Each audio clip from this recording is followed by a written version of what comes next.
যে বাংলা জামাত ইসলামী শুধু তারা মসজিদে নয়, শুধু মাদ্রাসায় নয়, সারা দেশের প্রত্যেকটি স্থানে প্রতিটি মুহূর্ত তারা এই কোরআনের দাওয়াত পৌঁছে দেওয়ার জন্য আপ্রাণ চেষ্টা করে যাচ্ছে। আমাদের একটি উদ্দেশ্য আল্লাহর জমিনে আল্লাহর দিন কায়েম করা।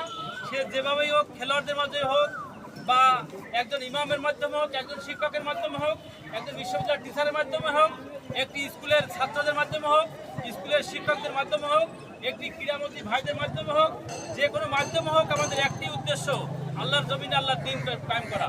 আল্লাহ প্রদত্ত রাসূল সাল্লাল্লাহু আলাইহি ওয়াসাল্লাম প্রদর্শিত বিধান অনুযায়ী মানুষের সার্বিক জীবনের পূর্ণতা সাধন করে আল্লাহর সন্তুষ্টি অর্জন করা হচ্ছে আমাদের মূল লক্ষ্য উদ্দেশ্য। এছাড়া আমাদের কোনো লক্ষ্য উদ্দেশ্য নয় এই যে খেলা করি আমরা কিছু টাকা ইনকাম করব কিংবা কোনো কিছু লাভবান হবো, এটা নয়। আমাদের একটি উদ্দেশ্য হচ্ছে আমরা যে প্রায় ইন্নাল্লাহা ইউহিব্বুল্লাযীনা ইউকাতিলুনা ফী সাবিলিহি সাফফান কাআন্নাহুম বুনিয়ানুম মারসুস, যে আমরা যে শীষাডালা প্রাচীরের মতো আল্লাহর জমিনে আল্লাহর দিন প্রতিষ্ঠা করার জন্য সংগ্রাম করব, তারই একটা প্রমাণ হচ্ছে যে আমরা খেলাধুলার মাধ্যমে আমাদের ভাইদেরকে একত্র করে যাতে আমাদের ভাইরা বিভিন্ন নেশাগ্রস্ত না হয়, বিভিন্ন অন্যায় পথে না যায়, এটা আমরা খেলাধুলার মাধ্যমে আমরা প্রমাণ করতে চাই। আপনারা আমার কথা সবাই রাজি আছেন কিনা? যদি রাজি থাকেন, এই খেলাটাকে সুন্দর করার দায়িত্ব আমাদের প্রত্যেকের।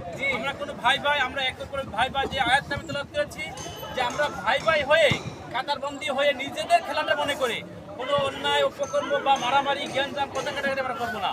এর মাধ্যমে প্রমাণ হবে যে বাংলা জামাত ইসলামী ইসলামী ছাত্র শিবির একটা আদর্শ সংগঠন।